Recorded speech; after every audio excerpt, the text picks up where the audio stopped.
Tu n'as rien à faire sur ce banc, espèce de ghetto. Hurla l'inspecteur Ryan Crawford, avant de planter sa botte dans le ventre de la juge Diane Mitchell, en pleine audience. Ce coup marqua le début de la fin de la carrière de Crawford, bâtie sur le mensonge et le sang. C'était plus qu'une agression contre un juge noir. C'était le moment où quelqu'un a finalement dépassé les bornes devant la mauvaise personne. Crawford ignorait totalement que la femme qu'il venait d'attaquer avait discrètement examiné des dossiers que certaines personnes souhaitaient désespérément garder secrets à jamais. Parmi eux figuraient des preuves vidéo accablantes d'une affaire qui avait détruit des familles et dissimulé l'exécution d'un adolescent noir. Ce qui avait commencé comme une simple audience de routine au tribunal pénal est devenu l'étincelle qui a déclenché une enquête fédérale sur la corruption au plus haut niveau. Lorsque le système a tenté de protéger ses propres policiers tueurs, ses fondations se sont fissurées, et tout a changé pour ceux qui pensaient que tuer des enfants noirs était acceptable. Le soleil matinal projetait de longues ombres à travers les hautes fenêtres de la salle d'audience 7A du centre de justice pénale du comté de Riverside. Les bancs en bois usés avaient été témoins de décennies de familles cherchant justice pour leurs plus vulnérables, mais ce mardi matin serait différent. 15 années de racisme systématique allaient exploser au visage de la mauvaise personne. La juge Diane Mitchell ajustait ses lunettes à monture métallique en examinant le dossier qu'il avait tenu éveillé 3 nuits d'affilée. À première vue, le document semblait banal, une jeune fille noire de 15 ans, Keisha Williams, accusée de troubles à l'ordre public et de comportements menaçants envers un agent des forces de l'ordre.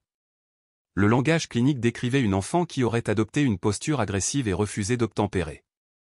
Mais la juge Mitchell avait appris à lire entre les lignes des rapports de police, notamment ceux signés par l'inspecteur Ryan Crawford. À 48 ans et 22 ans d'expérience juridique, elle avait développé un instinct pour repérer les tendances que d'autres préféraient ignorer. Le nom de Crawford apparaissait dans sa salle d'audience avec une fréquence inquiétante, toujours concernant des adolescents noirs, toujours avec les mêmes accusations vagues, toujours criminalisant des comportements adolescents normaux. Keisha était assise au premier rang, son uniforme scolaire impeccable malgré les circonstances. Elle avait les mains jointes sur ses genoux avec la dignité prudente d'une enfant qui savait que sa survie dépendait souvent de sa capacité à se faire aussi petite et discrète que possible. Sa mère, Angela Williams, gardait un bras protecteur autour des épaules de sa fille tout en serrant un dossier rempli de certificats de tableaux d'honneur, de recommandations d'enseignants et de récompenses pour travaux d'intérêt général, les preuves d'une enfant dont le plus grand crime avait été d'exister alors qu'elle était noire dans la zone de patrouille de l'inspecteur Crawford. La porte du tribunal s'ouvrit avec une force délibérée, les gonds en laiton craignant sous le poids de l'entrée de l'inspecteur Ryan Crawford. Du haut de son 1m90, avec sa carrure solide, forgée par des années d'entraînement tactique, Crawford franchit le seuil comme un homme entrant sur scène. Son uniforme bleu foncé était repassé avec une précision militaire, son ceinturon et son arme de service créant l'allure affirmée de quelqu'un qui n'avait jamais été sérieusement contesté par l'autorité civile. Ses yeux gris pâles balayaient la pièce avec une arrogance maîtrisée, s'attardant sur Keisha avec la froideur calculatrice d'un prédateur qui a trouvé sa cible. Lorsque son regard se porta sur le juge Mitchell, quelque chose traversa son expression, pas vraiment de l'irrespect, mais le dédain d'un homme qui considérait les femmes noires en position d'autorité comme des obstacles temporaires, et non comme des menaces légitimes. La juge Mitchell observait cette performance avec le calme imperturbable de quelqu'un qui avait passé des décennies à observer des hommes comme Crawford affirmer leur domination par le langage corporel et un mépris à peine dissimulé. Elle avait déjà observé ce type d'arrogance et avait appris à reconnaître les signes révélateurs d'agents persuadés que leur badge leur garantissait l'immunité. Ce que Crawford ignorait et qu'il ne pouvait soupçonner, c'est que la juge Mitchell montait un dossier contre lui depuis des mois. Caché dans ses dossiers personnels se trouvait un dossier de manie contenant des preuves qui allaient détruire non seulement sa carrière, mais aussi tout le réseau de corruption qu'il avait protégé tout au long de ses 15 années de règne de terreur contre la jeunesse noire du comté de Riverside. Ce matin-là, le silence dans la salle d'audience 7 a été empreint de tension. Crawford s'installa dans son fauteuil de témoin tel un roi revendiquant son trône, inconscient qu'il allait avouer des crimes qui le condamneraient à la prison fédérale à perpétuité. Inspecteur Crawford, commença la juge Mitchell, sa voix portant l'autorité mesurée de quelqu'un qui impose le respect par sa compétence plutôt que par l'intimidation, veuillez décrire les événements qui ont conduit à l'arrestation de mademoiselle Williams. Crawford se pencha légèrement en arrière, un geste subtil dans des circonstances normales mais lourd de mépris dans une salle d'audience où le respect de l'autorité judiciaire était fondamental. Votre honneur, j'effectuais une patrouille de routine dans le quartier Eastside lorsque j'ai aperçu un groupe de jeunes flânants près de l'arrêt de bus métro, à l'angle de la 5e et de Henderson. Suite à de récents signalements de trafic de drogue dans le secteur, j'ai décidé de procéder à une vérification du bien-être de la communauté. La juge Mitchell prit soigneusement note, son stylo parcourant son bloc-notes tandis que son esprit assimilait les euphémismes familiers. Contrôle de bien-être communautaire était le terme préféré de Crawford pour ce que les observateurs civils pourraient appeler le harcèlement d'adolescents n'ayant commis aucun délit, si ce n'est l'attente des transports en commun lorsqu'ils étaient noirs. Et combien de jeunes y avait-il dans ce groupe? 5 au total, 4 hommes et une femme, tous âgés apparemment de 14 à 17 ans. Pourtant, seule mademoiselle Williams a été arrêtée. Pouvez-vous expliquer les raisons de cette décision? Pour la première fois, l'assurance de Crawford vacilla. Il jeta un coup d'œil vers la table du procureur, s'attendant peut-être à un soutien qui ne se manifesta pas, puis reporta son attention sur le juge Mitchell. Les autres sujets se sont dispersés dès mon arrivée. Mademoiselle Williams a affiché un comportement qui nécessitait une intervention supplémentaire. Ce n'était pas la première fois que Crawford s'en prenait à des adolescents noirs, et la juge Mitchell le savait. La veille, elle avait étalé les dossiers de Crawford sur son bureau comme les pièces d'un puzzle inquiétant. 17 arrestations au cours des 18 derniers mois, dont 16 impliquant des adolescents noirs, toutes inculpées de troubles à l'ordre public ou de comportements menaçants. Le langage employé dans ces rapports était remarquablement cohérent, comme s'il travaillait à partir d'un modèle conçu pour criminaliser les réactions normales des adolescents face à la police. Le juge Mitchell a poursuivi, vous avez mentionné le comportement inquiétant de mademoiselle Williams. Pourriez-vous être plus précis sur ce que vous avez observé? La mâchoire de Crawford se serra presque imperceptiblement. Elle n'a pas immédiatement baissé les yeux ni reconnu mon autorité. Son attitude est restée conflictuelle tout au long de la rencontre. Ses paroles résonnèrent comme des pierres jetées dans une eau calme, semant le malaise dans la salle. Angela Williams sentit la main de sa fille se serrer dans la sienne tandis que plusieurs observateurs s'agitaient devant l'honnêteté flagrante de Crawford lorsqu'il avoua avoir arrêté un enfant pour avoir établi un contact visuel.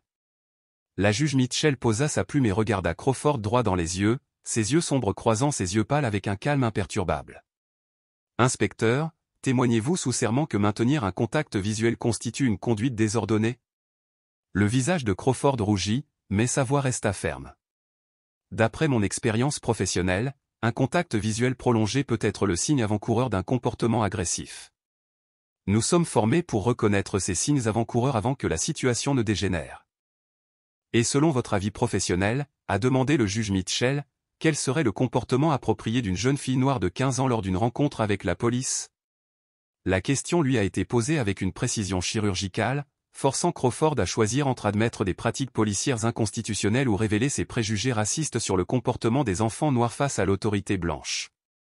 Crawford ignorait totalement qu'il s'apprêtait à avouer quelque chose de bien pire. Il s'agita, mal à l'aise, sur le siège du témoin, sentant peut-être qu'on l'entraînait en terrain dangereux, mais incapable de résister à l'envie de se défendre. Comme tout adolescent, obéissance immédiate, langage respectueux, pas de problème de comportement ni d'attitude provocatrice, insista-t-il d'une voix tendue. Le juge Mitchell prit une autre note, chaque échange s'orientant vers quelque chose que chacun dans la salle d'audience pressentait, sans toutefois pouvoir encore le définir. Et si un enfant pose des questions sur les raisons de son interpellation, ces questions ne sont souvent que des arguments déguisés, répondit Crawford, l'irritation perceptible dans sa voix. Une personne respectueuse suit d'abord les instructions et pose ensuite les questions, par les voies appropriées. Sa réponse en dit plus qu'il ne le souhaitait, elle dévoilait une vision du monde où même la remise en question juridique et constitutionnelle de l'autorité policière était intrinsèquement suspecte. Derrière son air calme, la juge Mitchell réfléchissait aux implications du témoignage de Crawford.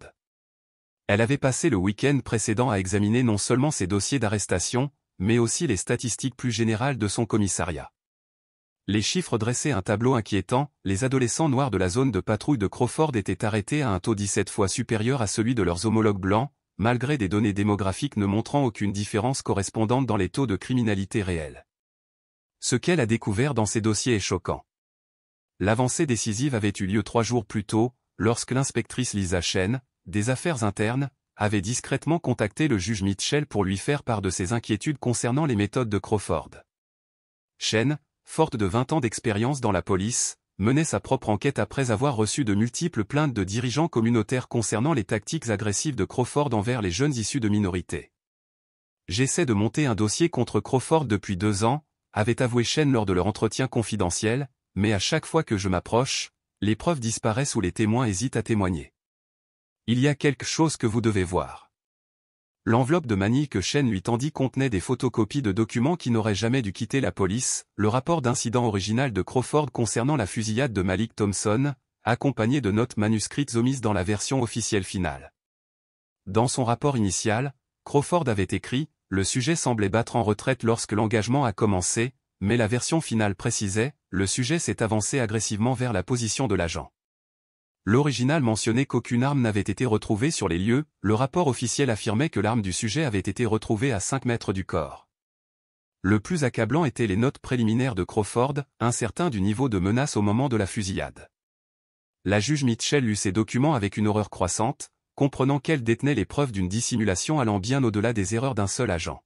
« Inspecteur Crawford », dit la juge Mitchell, sa voix prenant un ton plus tranchant qui fit se redresser plusieurs personnes dans la salle d'audience. En 15 ans de carrière dans les forces de l'ordre, combien de mineurs avez-vous arrêtés pour infraction au comportement?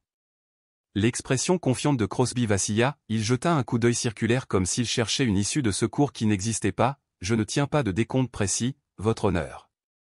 Probablement 60 ou 70 affaires au fil des ans. La plupart sont résolues sans procès et les jeunes apprennent leurs leçons et évitent les ennuis. Quel pourcentage de ces 60 ou 70 cas concernaient des mineurs issus de minorités? La question tomba comme une pierre dans l'eau. Le visage de Crawford pâlit. Je ne me préoccupe pas de la race, votre honneur. Je m'intéresse au comportement, pas aux données démographiques. C'est admirable, inspecteur, mais vous pouvez sûrement me donner une estimation approximative. La moitié? Les 3/4? Crawford serra les poings. Je patrouille dans une zone à la population diversifiée, les arrestations reflètent la population que je sers. La juge Mitchell consulta attentivement ses notes. D'après les données du recensement, votre zone de patrouille est composée à 38% de noirs. Diriez-vous que vos arrestations de mineurs reflètent cette répartition démographique? La précision mathématique de sa question ne laissait aucune place à la déviation. La voix de Crawford prit une tournure désespérée. Votre honneur, je ne pense pas que les statistiques raciales soient pertinentes dans cette affaire. Nous sommes ici pour un incident impliquant un individu au comportement inapproprié. En fait, inspecteur Crawford, la juge Mitchell se pencha légèrement en avant, les yeux fixés sur son visage de plus en plus gêné, le comportement d'un agent est essentiel à sa crédibilité. Lorsque le casier judiciaire d'un policier révèle d'importantes disparités raciales, cela soulève des questions sur sa motivation et son jugement. Son sang-froid se brisa, la colère vacillant sous sa façade professionnelle. J'ai servi cette communauté fidèlement pendant 15 ans, j'ai risqué ma vie pour protéger les citoyens, y compris ceux qui vous ressemblent. L'expression « des citoyens qui vous ressemblent » a frappé la salle d'audience comme une gifle. La juge Mitchell a ressenti une inspiration collective, le choc brutal de voir quelqu'un franchir une ligne qui aurait dû être inviolable. Mais elle a aussi ressenti une clarté froide et cristalline, ce moment où quelqu'un révèle sa vraie nature si complètement que toute prétention devient impossible. Se levant lentement de sa chaise, la juge Mitchell s'adressa à lui avec une gravité mesurée. Vos états de service ne sont pas remis en question. Vos méthodes, votre jugement et votre conviction apparente que l'origine ethnique d'un citoyen détermine son aptitude à bénéficier d'une protection constitutionnelle sont remis en question, et à juste titre. Crawford se tenait également debout, sa silhouette imposante en tenue tactique dominant le banc des juges dans une attitude délibérément intimidante. Pourtant, tous les présents comprenaient que le véritable pouvoir, dans cet espace, ne résidait pas dans la présence physique, mais dans l'autorité morale. Crawford ignorait qu'il s'apprêtait à avouer quelque chose de bien pire. « Écoutez, votre honneur, » dit Crawford d'une voix à peine menaçante. « Je sais de quoi il s'agit. Il s'agit de politique, pas de justice. Il s'agit de protéger les criminels plutôt que les victimes. Il s'agit de transformer les forces de l'ordre en travailleurs sociaux. » Le masque tombait, révélant les préjugés bruts qui avaient toujours guidé son style policier. Le juge Mitchell est resté debout, droit et digne malgré la menace qui pesait sur lui. Inspecteur Crawford, il s'agit d'égalité devant la loi. Il s'agit de savoir si une jeune fille de 15 ans a le droit d'exister dans l'espace public sans être criminalisée en raison de sa couleur de peau. Le visage de Crawford rougit de rage. Vous déformez toujours les choses, gronda-t-il d'une voix plus forte. Vous en faites toujours une question de race quand il s'agit de respect. C'est une question de loi et d'ordre.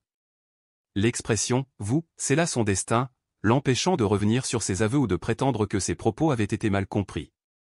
La juge Mitchell en avait suffisamment entendu pour comprendre que Crawford représentait tous les défauts de la police américaine, racisme banal, abus d'autorité et conviction que les badges conféraient une immunité contre les abus de pouvoir les plus élémentaires. Mais elle savait aussi que ces révélations n'étaient qu'un début. Cachées dans le tiroir de son bureau se trouvaient des preuves qui révéleraient non seulement ses crimes individuels, mais aussi le système tout entier qu'il avait protégé et soutenu tout au long de sa carrière. La juge Mitchell tourna son regard vers l'administratrice du tribunal, Maria Rodriguez, d'un ton sec et inflexible. « Veuillez récupérer le dossier de preuves dans mon cabinet, le dossier intitulé Enquête Thompson. » À la mention du nom de Malik Thompson, le visage de l'inspecteur Crawford perdit toute couleur pour la première fois depuis son entrée dans la salle d'audience. Il semblait sincèrement effrayé, comme s'il savait que ses secrets enfouis depuis longtemps allaient être révélés au grand jour. « Votre honneur » lâcha Crawford, sa voix soudain suppliante là où elle avait été autrefois assurée avec arrogance. « Je ne sais pas à quel jeu vous jouez avec de vieux dossiers, mais cette affaire concerne Keisha Williams, pas de l'histoire ancienne. » Un léger sourire éclaira les lèvres de la juge Mitchell sans chaleur, mais une satisfaction évidente. « Inspecteur Crawford, répondit-elle, rien dans le meurtre de Malik Thompson n'est de l'histoire ancienne. Ce que je vais montrer à ce tribunal prouvera que Keisha Williams n'est que la dernière victime d'une série de violences racistes, dissimulées par la corruption administrative depuis bien trop longtemps. Ce que vous allez entendre va vous faire bouillir de rage. » La vaste salle d'audience se tut. Maria Rodriguez réapparut, portant un épais dossier en papier craft et un ordinateur portable, ses gestes précis malgré la gravité du moment. Le dossier portait les scellés officiels de la police et des étiquettes de preuves, mais le juge Mitchell savait que son contenu le plus accablant n'avait jamais été exposé au public. « Inspecteur Crawford, » dit le juge en ouvrant le dossier avec précaution, « parlons de votre rencontre avec Malik Thompson, 16 ans, le 15 mars, il y a 2 ans. Vous souvenez-vous de cet incident ? » Les mains tremblantes de Crawford le trahirent. « Cette affaire a été classée sans suite après une enquête approfondie. J'ai été blanchi de tout acte répréhensible et j'ai même reçu une distinction pour mon héroïsme sous le feu ennemi, » balbutia-t-il. Le juge Mitchell a brandi le rapport officiel à la vue de tous. D'après ce rapport final d'incident, Malik Thompson était un suspect armé qui a menacé votre vie, vous forçant à recourir à la force mortelle en état de légitime défense. Crawford hocha la tête avec empressement, agrippant la corde de sécurité. C'est exact, votre honneur. Il a saisi une arme quand j'ai tiré. C'était du tir défensif classique. D'un geste mesuré, le juge mit ce rapport de côté et retira un autre document, rédigé de la main de Crawford, portant la date d'origine. Inspecteur, votre rapport d'incident initial raconte une histoire bien différente. Les yeux de Crawford s'écarquillèrent. Je ne sais pas quel document vous avez entre les mains, protesta-t-il, mais s'il contredit les conclusions officielles ? La voix du juge Mitchell coupa court à la tension croissante. Ceci est votre rapport original, déposé électroniquement à 23h47 le 15 mars, exactement 4h23 après que vous ayez tiré sur Malik Thompson. Souhaitez-vous que je lise vos observations initiales au tribunal ? L'air arrogant disparut, le visage de Crawford devint blême. Votre honneur, les rapports préliminaires sont souvent inexacts en raison du stress des incidents critiques. Le sujet semblait s'enfuir au début de l'engagement, gémit-il. La voix de la juge Mitchell emplit la pièce silencieuse tandis qu'elle lisait à haute voix. Aucune arme n'était visible au moment du premier tir. Le sujet est tombé immédiatement et n'a pas bougé après l'impact. Des cris de surprise parcoururent la galerie. Crawford avait tiré dans le dos de Malik Thompson alors qu'il s'enfuyait. Les paroles suivantes firent battre les cœurs. Le suspect se trouvait à environ 5 mètres de distance et s'éloignait de la position de l'agent lorsque les coups de feu ont été tirés. Aucune arme n'a été retrouvée sur les lieux. Le désespoir de Crawford lui brisait la voix. Ce sont des observations préliminaires faites sous un stress extrême. L'enquête officielle a déterminé. L'enquête officielle était une opération de dissimulation, intervint doucement la juge Mitchell, mais chaque mot était entendu. Elle fit un geste vers Maria Rodriguez, qui installa habilement l'ordinateur portable. Le grand écran s'alluma, affichant une interface de lecteur multimédia. Crawford pâlit davantage. La voix calme du juge Mitchell annonça, « Ce que vous êtes sur le point de voir est la séquence non éditée de la caméra corporelle de la rencontre du détective Crawford avec Malik Thompson, séquence jugée irrecevable en raison de prétendues difficultés techniques. » Crawford se leva d'un bond, son sang-froid brisé. « Votre honneur, ces images ont été scellées par ordre du ministère. Si quelqu'un a eu accès à des preuves classifiées. Quelqu'un qui a compris que dissimuler un meurtre fait de vous un complice, conclut la juge Mitchell, le regard fixe. Sur l'écran, l'heure indiquée le 15 mars, 21h23. La vidéo saccadée et basse résolution grésilla, accompagnée de la respiration mesurée de Crawford et du bourdonnement lointain de la circulation.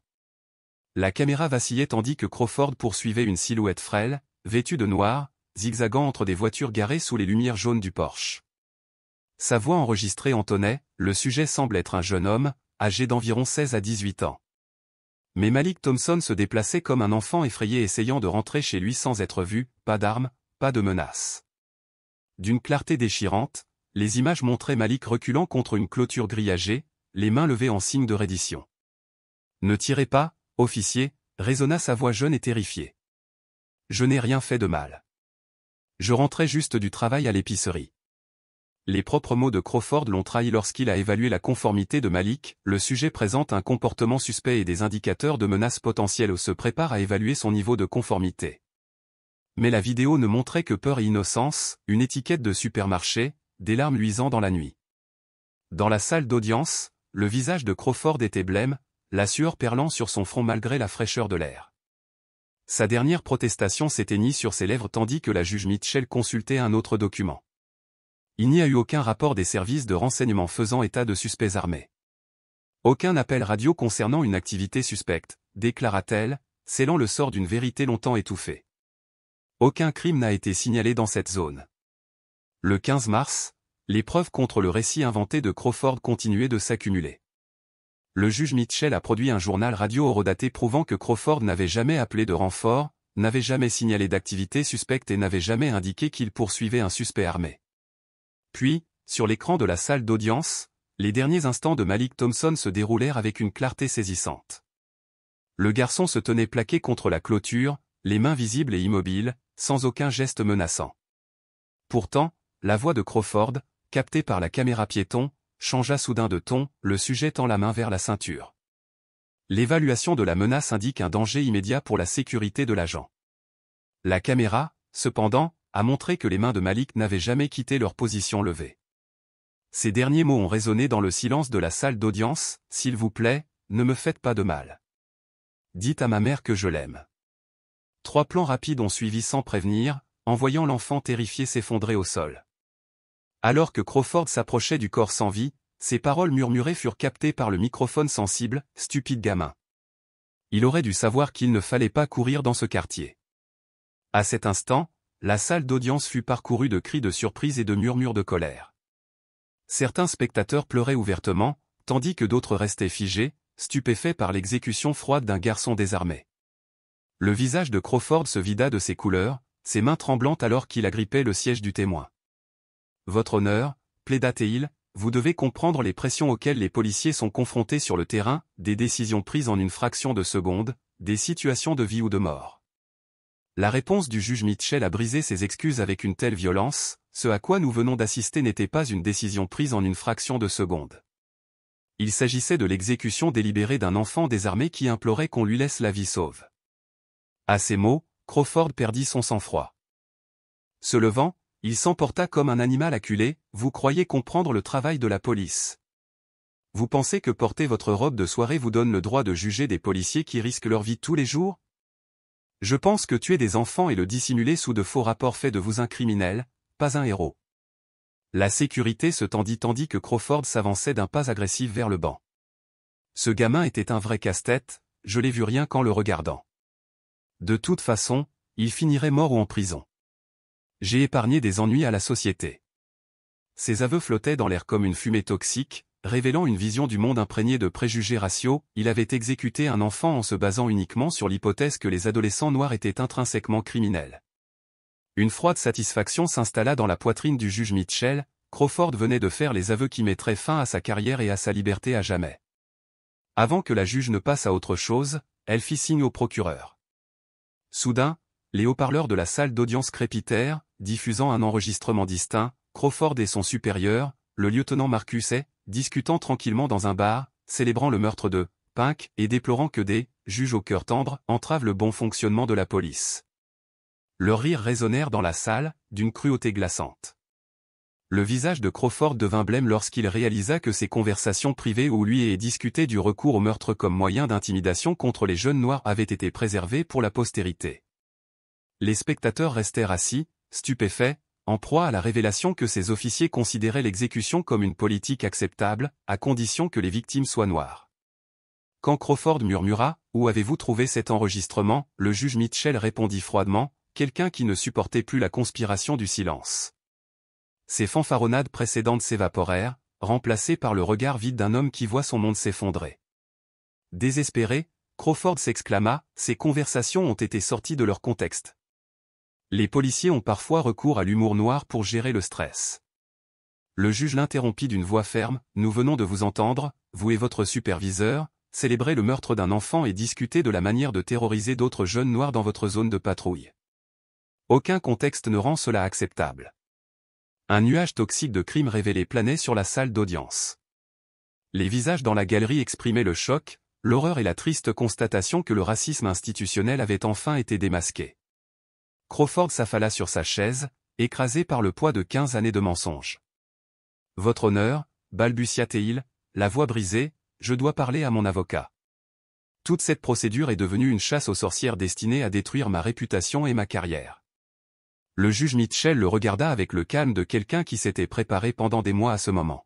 « Inspecteur Crawford, vous témoignez sous serment dans l'affaire de Mademoiselle Williams. Vous pouvez invoquer vos droits garantis par le 5e amendement, mais sachez que tout ce que vous avez dit jusqu'à présent figure au procès-verbal officiel. » Les mains de Crawford tremblaient de façon incontrôlable, son visage oscillant entre le blanc cendré et le rouge vif, tandis qu'il peinait à saisir l'énormité de sa situation. Chacun de ses mots, chacun de ses aveux, avait été consciencieusement enregistré par des sténographes judiciaires et enregistré sur plusieurs appareils. Impossible d'effacer les vérités qu'il avait révélées sur son ciblage systématique des jeunes noirs. Tout ça, c'est un coup monté, halta Crawford, la voix s'élevant jusqu'à ce que plusieurs personnes présentes dans la salle d'audience s'agitent, mal à l'aise. Vous avez tout planifié pour me piéger. La justice ne vous intéresse pas, vous voulez détruire un bon flic qui essaie de nettoyer ses rues. Mais la juge Mitchell était loin d'en avoir terminé. Elle ouvrit une autre section de son dossier de preuves et en sortit des documents arborant l'entête officielle du FBI et les tampons de classification. Crawford écarquilla les yeux en reconnaissant l'insigne fédéral. Ce n'est qu'à ce moment-là qu'il réalisa que ces crimes avaient attiré l'attention bien au-delà du tribunal local. Les portes arrière de la salle d'audience s'ouvrirent brusquement pour laisser entrer 3 individus élégamment vêtus. La figure principale, une femme au visage sévère et aux cheveux grisonnants, s'approcha du banc, accréditation en main. « Votre honneur, je suis l'agent spécial Sarah Chen de la division des droits civiques du FBI. Nous avons des mandats d'arrêt contre l'inspecteur Crawford pour privation de droits sous couvert de la loi, complot en vue de commettre un meurtre et obstruction à la justice. » Crawford jeta un coup d'œil aux spectateurs rassemblés, la panique perçant dans ses yeux. Peut-être réalisa-t-il seulement maintenant que son attaque contre l'autorité judiciaire avait été constatée et méticuleusement documentée par des agents fédéraux qui montaient leur dossier depuis des mois. « C'est impossible, murmura-t-il. Les affaires internes m'ont blanchi. Le bureau du procureur a examiné le dossier. J'ai suivi le protocole du département. » L'agent Chen s'avança, menottes au poignet, l'air calme mais inflexible. « Inspecteur Ryan Crawford, vous êtes en état d'arrestation pour violation de la loi fédérale sur les droits civiques. Vous avez le droit de garder le silence. Tout ce que vous direz pourra et sera retenu contre vous devant un tribunal. » Crawford fléchit sous le poids de sa chute. La carrière qu'il avait bâtie sur le mensonge et la violence s'achevait sous des entraves d'acier. « Vous m'avez piégé » a-t-il grondé, son ton empreint de la même haine raciale qui avait nourri son travail de policier. Toute cette affaire est un complot visant à détruire un bon flic qui n'a pas eu peur de faire ce qu'il fallait. La juge Mitchell se leva lentement, imposant le silence. « Inspecteur Crawford, la seule personne qui a détruit votre carrière, c'est vous. Chaque aveu est sorti de votre bouche. Chaque crime était votre choix. Et maintenant, vous allez subir les conséquences que vous pensiez ne jamais voir se produire. » Au moment où l'agent Chen commençait à énoncer ses droits Miranda, la juge Mitchell leva la main. Il reste un élément de preuve à examiner avant que les autorités fédérales ne procèdent à la détention. Elle fit signe à Maria Rodriguez, au fond de la salle, qui chargea un autre fichier audio. Le visage de Crawford se vida de ses couleurs tandis que ses espoirs d'innocence s'effondraient. « Ce que le tribunal est sur le point d'entendre, a annoncé le juge Mitchell, est un enregistrement du détective Crawford discutant de ses méthodes avec le capitaine Robert Morrison, commandant du commissariat de l'East Side, il y a 6 mois, lors du dîner annuel de la Police Benevol Association. Les haut-parleurs crépitèrent, emplissant la pièce du vacarme des verres qui s'entrechoquaient et des conversations qui se chevauchaient. À travers le bruit ambiant, la voix légèrement pâteuse de Crawford se fit entendre. « Je tiens à vous remercier de m'avoir soutenu dans l'affaire de la fusillade de Thompson. Certains jeunes officiers remettent en question mes méthodes, c'est rassurant de savoir que le commandement me soutient. » Une réponse grave a suivi, « Ryan, tu fais ce qu'il faut pour assurer la sécurité de ces rues. Le public ne comprend pas la police urbaine. Parfois, il faut envoyer un message qui passe. » Crawford rit, d'un rire glaçant, d'une cruauté désinvolte. « C'est exactement ce que j'ai dit à Hay. Thompson était parfait pour ça.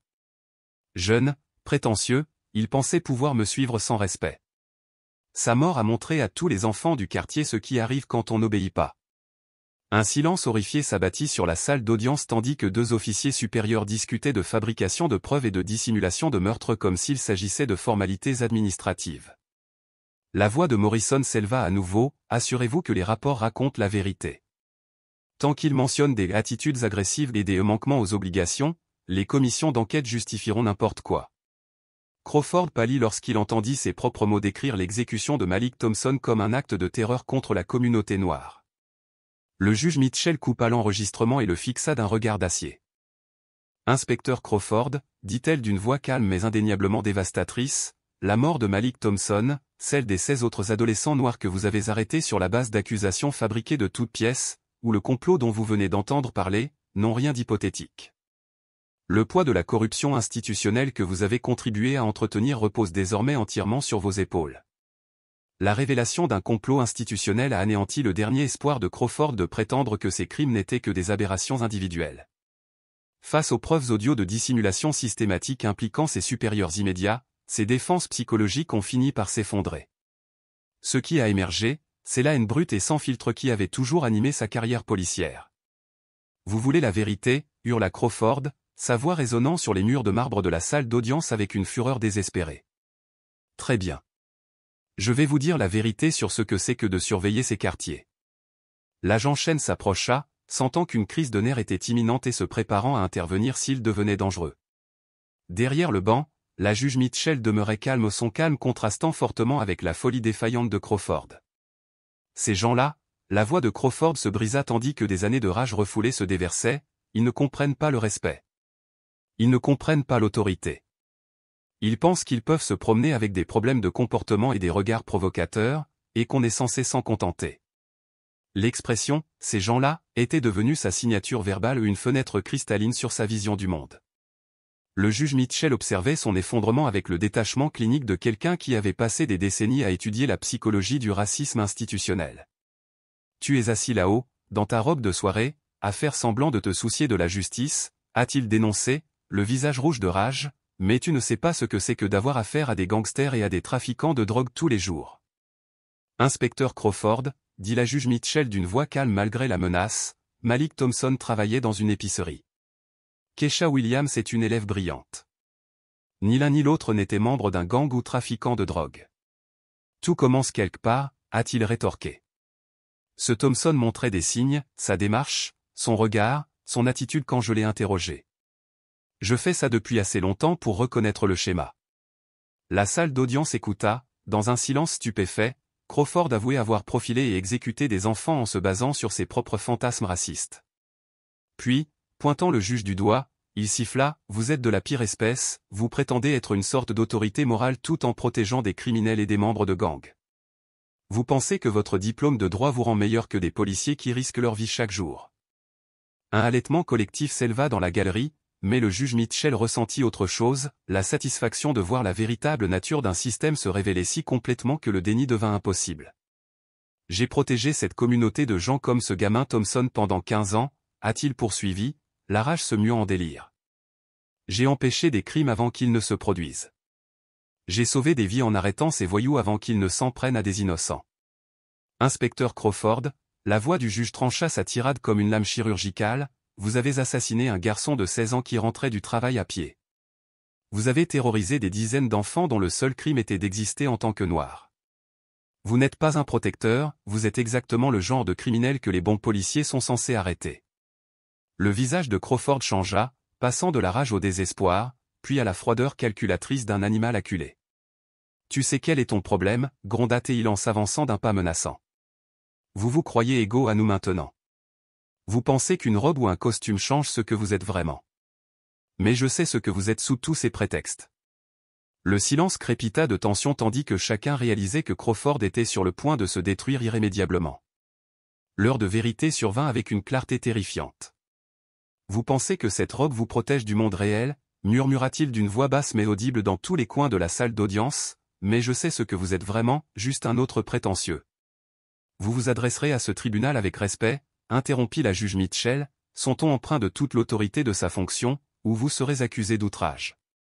Votre carrière est terminée. Vos crimes sont révélés. Votre liberté est sur le point de prendre fin. N'aggravez pas votre situation. Crawford rit d'un rire dur et amer, dénué d'humour. Raggravez les choses, madame. Vous venez de détruire ma vie à cause d'enregistrements modifiés et de théories du complot. Je n'ai plus rien à perdre. L'agent Chen s'avança instinctivement vers son arme tandis que la sécurité du tribunal se tendait, prête à la violence. Crawford fit un autre pas agressif en avant, suffisant pour déclencher l'action. La juge Mitchell leva la main pour les arrêter. Refusant de se laisser intimider, elle se redressa. Vous avez avoué un meurtre, admis un racisme systématique et révélé une conspiration atteignant les plus hautes sphères de votre département. La seule chose que vous puissiez faire maintenant est d'accepter vos responsabilités et d'espérer que les procureurs fédéraux feront preuve de plus de clémence envers vous que vous n'en avez fait envers Malik Thompson.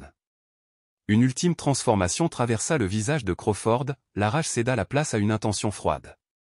Votre honneur, dit-il d'une voix neutre et déterminée, je pense qu'il est temps que quelqu'un vous apprenne à reconnaître la véritable autorité.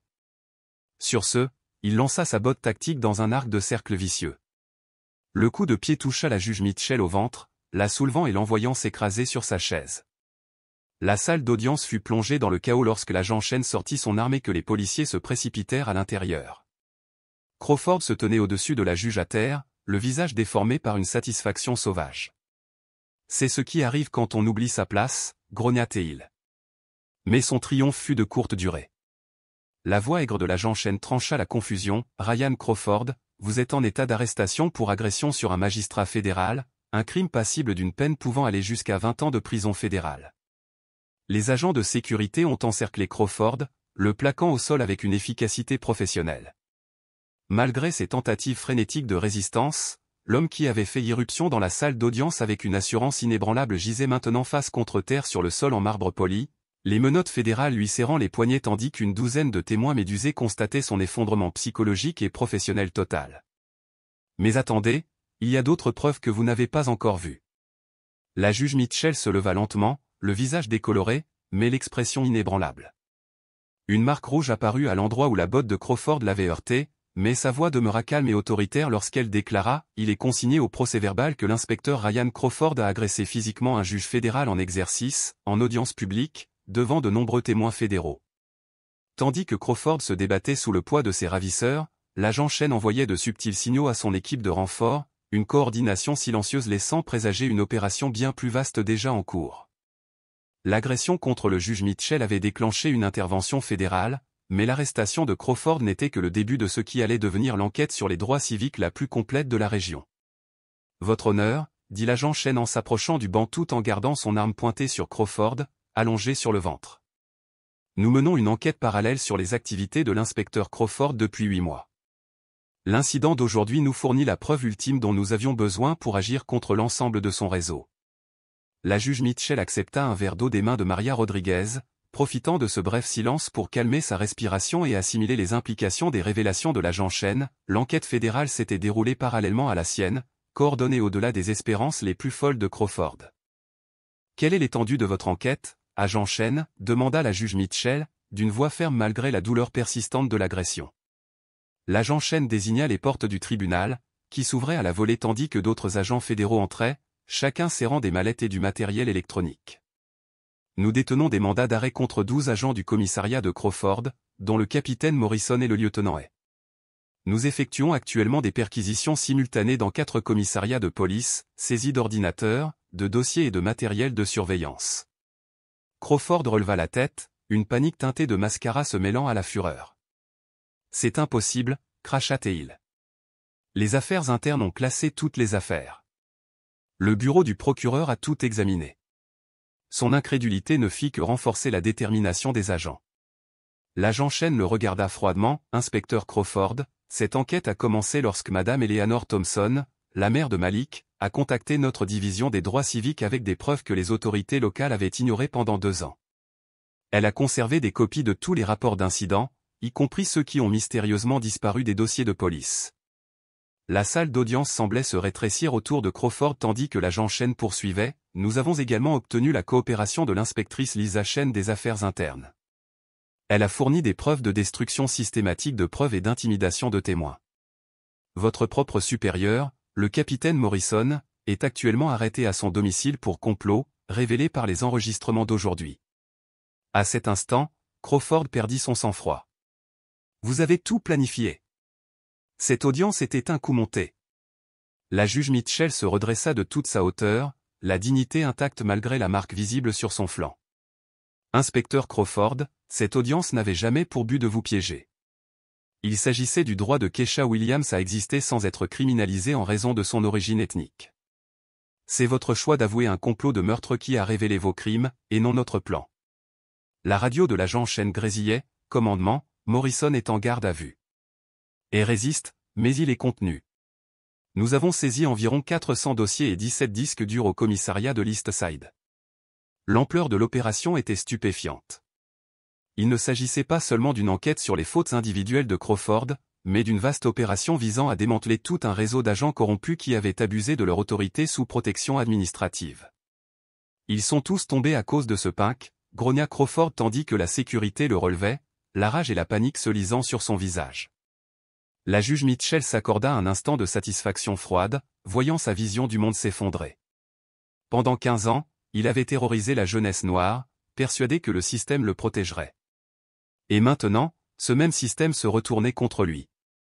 Inspecteur Crawford, dit-elle, sa voix résonnant dans toute la salle d'audience, Malik Thompson n'était pas un gamin solitaire. C'était un garçon de 16 ans avec une famille aimante, un travail dont il était fier et un avenir que vous lui avez volé. Maintenant, vous allez devoir répondre de ce vol. Alors que Crawford était emmené en détention fédérale, ses pas résonnaient dans les couloirs de marbre où il marchait autrefois en toute impunité. Mais l'histoire ne s'arrêtait pas là. En quelques heures, l'opération coordonnée du FBI avait permis d'arrêter 17 agents de 3 commissariats, chacun faisant face à des accusations fédérales allant de violation des droits civiques à complot en vue de commettre un meurtre. Le capitaine Robert Morrison fut arrêté à son domicile de banlieue lors d'un dîner familial. Des images de lui menotté firent la une de tous les journaux télévisés locaux. Le lieutenant Marcus se barricada dans son commissariat, déchiquetant des documents jusqu'à ce que des agents fédéraux s'introduisent. Mais le coup le plus dévastateur vint d'une source inattendue, l'inspectrice Lisa Chen, dont les enregistrements, réalisés sous couverture pendant 1 an, mirent au jour le complot. L'agente Sarah Chin avait établi un poste de commandement dans la salle de conférence du tribunal, où le juge Mitchell participait à un briefing, meurtri mais déterminé. Votre honneur, expliqua l'agent Chen en étalant des photos sur la table, les enregistrements de l'inspecteur Chen montrent que les méthodes de Crawford étaient non seulement connues de ses supérieurs, mais qu'elles étaient aussi un modèle pour les autres policiers. Les photographies révélaient des séances d'entraînement au cours desquelles Crawford était félicité pour avoir identifié des comportements précriminels chez les jeunes issus de minorités. Ses supérieurs enseignaient aux nouvelles recrues que ces tactiques agressives assuraient la sécurité du comté, des euphémismes masquant la réalité brutale. Crawford avait appris à toute une génération d'agents à considérer les adolescents noirs comme intrinsèquement suspects et à criminaliser leur existence même. Les courriels internes découverts lors des perquisitions en étaient la preuve définitive. Et avait écrit à Morrison, le dernier incident de Crawford nécessite un ajustement narratif. Le rapport initial mentionne que le sujet battait en retraite. Recommandez une révision pour mettre en évidence les indicateurs de menace et les préoccupations des agents en matière de sécurité. Ces fauteurs de troubles étaient des enfants comme Malik Thompson et Keisha Williams, le seul crime qu'ils avaient commis était d'exister alors que Black se trouvait sur le territoire de Crawford. Et c'est là, comprit le juge Mitchell, la véritable ampleur du complot. Il ne s'agissait pas de quelques policiers voyous, il s'agissait d'une trahison systémique de la justice, soutenue par ceux qui avaient juré de la protéger. La réponse de Morrison fut tout aussi accablante. Une enquête interne était déjà en cours, prévue pour le mois prochain. L'intérêt des médias resta minime, et la famille semblait peu susceptible d'engager des poursuites au civil en raison du casier judiciaire de l'intéressé. La désinvolture avec laquelle ces fonctionnaires évoquaient la manipulation des preuves et la dissimulation de meurtres potentiels révélait une culture institutionnelle où la protection des policiers meurtriers était devenue une procédure opérationnelle standard. La juge Mitchell a eu la nausée en lisant le langage clinique utilisé pour décrire la destruction des familles et le déni de justice. Mais la révélation la plus choquante de l'enquête est venue des finances. 1h03 37 secondes. Des documents prouvaient que Crawford et ses complices recevaient des primes pour maintenir un faible taux de criminalité dans leur zone de patrouille. Le département payait littéralement ses agents pour réduire la criminalité signalée, créant ainsi des incitations perverses à dissimuler des infractions réelles ou à les prévenir par l'intimidation et la violence. Le soir venu, 3 autres policiers avaient négocié des accords de plaidoyer en échange de témoignages contre leurs supérieurs. L'inspecteur Marcus Williams qui, ironiquement, partageait le même nom de famille que Keisha a fourni des comptes rendus détaillés des séances d'instruction de Morrison sur la manipulation des preuves et l'intimidation des témoins. L'agente Jennifer Torres a révélé que Crawford s'était vanté d'avoir inculqué le respect aux adolescents ingrats lors des événements sociaux du service, décrivant son assassinat de Malik Thompson comme une « éducation nécessaire à la communauté ». Le réseau de corruption s'étendait au-delà des officiers individuels pour inclure les procureurs qui avaient systématiquement accepté les rapports fabriqués de Crawford sans enquête et les enquêteurs des affaires internes qui avaient. 1h04 43 secondes. Des plaintes enfouies contre lui avaient été échangées contre des promotions et des affectations avantageuses. Le règne de terreur de Crawford avait été rendu possible par tout un écosystème de complicité institutionnelle, où chaque échelon du système judiciaire privilégiait la protection de la police plutôt que celle des citoyens. La justice était enfin rendue à toutes les personnes impliquées. L'enquête fédérale s'est rapidement étendue au-delà du comté de Riverside, des pratiques d'abus similaires ayant émergé dans les juridictions voisines. L'équipe de l'agent Chen a découvert que les méthodes de Crawford avaient été partagées. 1h05 17 secondes. Par le biais de réseaux informels de formateurs et de consultants policiers, il a propagé son approche toxique du maintien de l'ordre dans plusieurs États. 3 semaines après l'arrestation de Crawford, le ministère de la Justice a annoncé la plus grande enquête sur les droits civiques depuis des décennies, englobant 14 services de police et impliquant plus de 200 agents ayant participé ou permis des abus systématiques contre des jeunes issus de minorités. La procureure générale Patricia Williams a tenu une conférence de presse pour annoncer la création d'un groupe de travail fédéral doté de ressources illimitées et d'un pouvoir d'assignation à comparaître. Ce que nous avons découvert dans le comté de Riverside représente une trahison de tout ce que les forces de l'ordre sont censées défendre, a-t-elle déclaré. Cette enquête suivra les preuves où qu'elle mène, quel que soit le rang et les liens politiques. La première avancée majeure du groupe de travail est venue des images de caméras piétons, automatiquement téléchargées sur des serveurs cloud, mais jamais visionnées par les superviseurs. Des mois de vidéos accumulées ont révélé des centaines d'interactions au cours desquelles des agents ont utilisé les tactiques de Crawford pour terroriser des jeunes issus de minorités, souvent en discutant de leurs techniques d'une manière qui ne laissait aucun doute sur leur motivation raciale. Une vidéo particulièrement accablante montrait l'agent Derek Martinez, l'un des protégés de Crawford, interpellant une adolescente noire de 14 ans pour « démarche suspecte ». Lorsqu'elle lui a demandé pourquoi elle était arrêtée, Martinez a ricané « Crawford m'a appris que vous, les gens, essayez toujours de faire appel à un avocat quand vous êtes pris. C'est comme ça qu'on sait que vous êtes coupable de quelque chose. » Les enquêteurs fédéraux ont commencé à utiliser ce terme spécifique comme terme de recherche dans les communications policières, dévoilant un réseau de corruption impliquant plusieurs agences. Ils ont découvert que Crawford opérait dans le cadre de 1h07 23 secondes. Une confrérie informelle d'agents qui partageaient des renseignements sur les « familles à problème » et coordonnaient les réponses aux plaintes de la communauté. Dans un fil de discussion, Crawford écrivait « La famille Thompson continue de s'interroger sur son fils, il faudrait peut-être une pression supplémentaire pour les encourager à passer à autre chose. » La réponse glaçante de l'agent Paul Henderson était « J'ai déjà fait savoir par des informateurs que la famille ne coopère pas avec la police. Cela devrait créer une pression sociale suffisante pour les faire taire. » Ces messages ont révélé que les parents endeuillés de Malik Thompson avaient été victimes d'un harcèlement systématique visant à les empêcher d'obtenir justice. Les procureurs fédéraux ont alors commencé à préparer des accusations en vertu de la loi RICO, considérant le réseau de Crawford comme une entreprise criminelle ayant utilisé ses fonctions au sein des forces de l'ordre pour commettre des violations continues des droits civiques des citoyens issus de minorités. Les peines maximales prévues par les lois fédérales relatives aux droits civiques pouvaient aller jusqu'à la réclusion à perpétuité pour les auteurs les plus graves. Mais ce n'était pas tout. Des audits financiers ont révélé que plusieurs agents avaient reçu des paiements de sociétés de sécurité privées et de sociétés de cautionnement en échange de leurs arrestations dans certains quartiers. Crawford avait perçu à lui seul plus de 200 000 $ de revenus non divulgués. 1h09 minutes 2 secondes. Des paiements sur 5 ans, essentiellement versés par des intérêts privés pour criminaliser les jeunes noirs. Des documents judiciaires ont montré qu'il avait conclu des accords avec 3 entreprises différentes qui tiraient profit des taux d'arrestation élevés dans les communautés minoritaires. Son ciblage systématique des adolescents noirs n'était pas seulement raciste, c'était une activité secondaire lucrative qui l'incitait à détruire des jeunes vies pour son profit personnel. 6 mois après la violente agression de Crawford dans la salle d'audience 7A, les poursuites fédérales rendaient justice avec une précision chirurgicale. Crawford lui-même fut reconnu coupable de 17 chefs d'accusation fédéraux et condamné à la réclusion à perpétuité sans possibilité de libération conditionnelle. Le juge souligna expressément que son attaque contre le juge Mitchell témoignait d'un rejet absolu de l'état de droit. Le capitaine Morrison fut condamné à 45 ans de prison pour complot et violation des droits civiques, tandis que le lieutenant fut condamné à 30 ans pour dissimulation de meurtre et intimidation de témoins. Leurs condamnations provoquèrent une onde de choc au sein des forces de l'ordre à l'échelle nationale, signifiant que le racisme institutionnel ne serait plus protégé par l'indifférence administrative. Le meilleur restait à venir. Madame Eleanor Thompson, la mère de Malik, était devenue le visage de cette affaire fédérale de défense des droits civiques, sa dignité et sa persévérance inspirant des familles similaires à travers le pays à se manifester.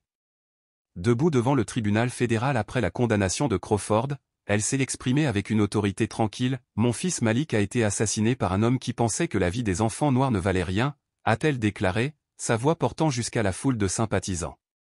Mais sa mort n'a pas été vaine si elle évite à d'autres mères de vivre cette douleur.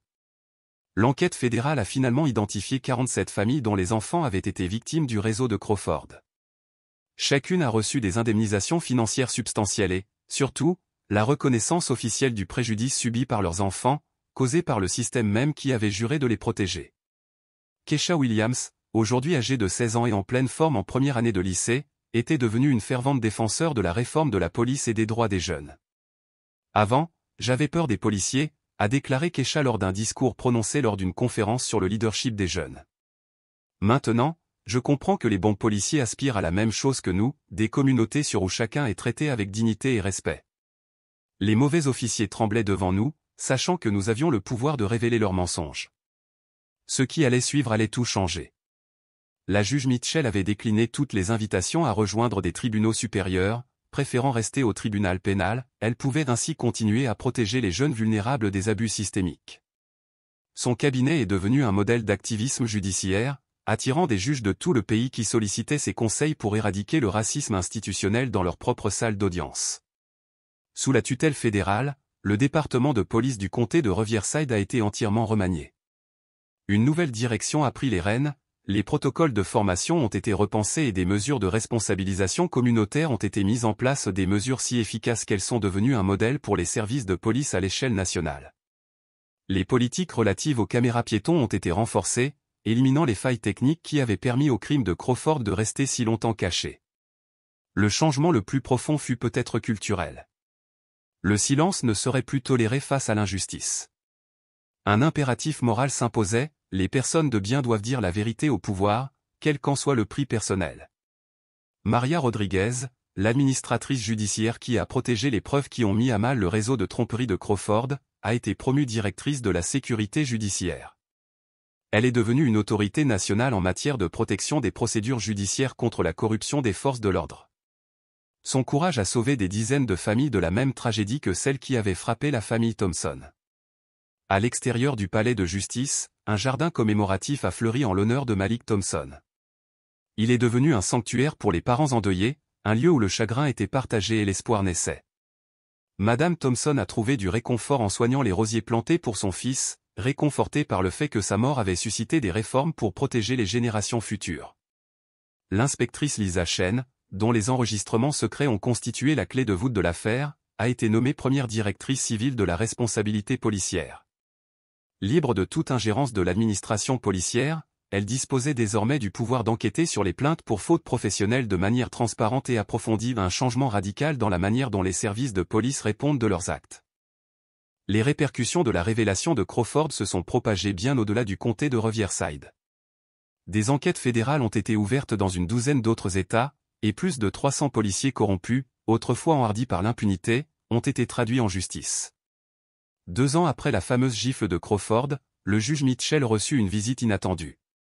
Madame Eleanor Thompson frappa doucement à la porte de son cabinet, tenant un petit paquet emballé dans ses bras et affichant l'expression sereine d'une personne enfin en paix. « Juge Mitchell », commença Madame Thompson en s'installant sur la chaise en face du bureau, « je voulais vous remercier d'avoir eu le courage de vous lever au moment opportun. La mort de Malik a désormais un sens, car vous avez refusé de laisser Crawford se cacher derrière son badge. » À l'intérieur du colis se trouvait une photo encadrée de Malik lors de sa remise de diplôme, le visage rayonnant d'optimisme. En dessous, une plaque gravée portait les mots suivants. Une justice différée n'est pas une justice refusée lorsque des gens de bien décident de dire la vérité au pouvoir. Les larmes montèrent aux yeux de la juge Mitchell alors qu'elle contemplait le sourire plein d'espoir de Malik, se rappelant la dignité qu'elle avait vue chez d'innombrables jeunes cherchant à se protéger d'un système qui les avait trop souvent laissés tomber. L'héritage qui en résulta devint une pierre angulaire de l'histoire des droits civiques aux États-Unis. Les facultés de droit et les écoles de police étudièrent l'affaire Crawford comme un exemple magistral de démantèlement du racisme institutionnel grâce à un courage sans faille et une documentation méticuleuse. Le refus du juge Mitchell de se laisser intimider par la violence prouva que l'état de droit pouvait triompher de la force. En vertu du décret de consentement fédéral, les dispositions de la réforme policière de Riverside, formation sur les préjugés implicites, surveillance communautaire et enquête transparente sur les fautes professionnelles ont été adoptées à l'échelle nationale. Les taux de criminalité ont diminué dans les quartiers autrefois surpoliciés, grâce au rétablissement laborieux de la confiance entre les communautés et les forces de l'ordre. Les jeunes de l'ancienne zone de patrouille de Crawford ne craignaient plus les affrontements avec la police. L'ère de la terreur systématique contre les jeunes noirs était révolue, remplacée par une police de proximité privilégiant la protection à l'intimidation. La transformation la plus inspirante fut peut-être invisible, mais profonde. Keisha Williams, autrefois témoin terrifié dans la salle d'audience 7A, fut major de sa promotion et obtint une bourse complète pour étudier la justice pénale à l'université Howard. Dans son discours de remise de diplôme, elle se souvint de ce jour fatidique. « J'ai appris que le courage ne se résume pas à l'absence de peur. Le courage, c'est faire ce qui est juste, même quand on est terrifié. Le juge Mitchell m'a montré qu'une seule personne prête à se lever peut tout changer. » Le fonds de bourse créé à la mémoire de Malik a depuis soutenu plus de 200 jeunes qui ont été victimes d'inconduite policière, transformant le traumatisme en opportunité et garantissant que son héritage perdure dans l'avenir qu'il a contribué à protéger. Sur son bureau, la juge Mitchell garde la photo de Malik pour se rappeler quotidiennement que la quête de justice exige à la fois rigueur professionnelle et courage personnel. Chaque affaire portée devant elle offre un choix, perpétuer les défaillances systémiques ou ouvrir la voie à la guérison et à la responsabilisation. Là où Madame Thompson réclamait autrefois justice seule, les marches du palais de justice accueillent désormais régulièrement des réunions communautaires. Résidents et policiers collaborent pour préserver la confiance née de la transparence, prévenant ainsi la corruption qui prospérait autrefois dans l'ombre.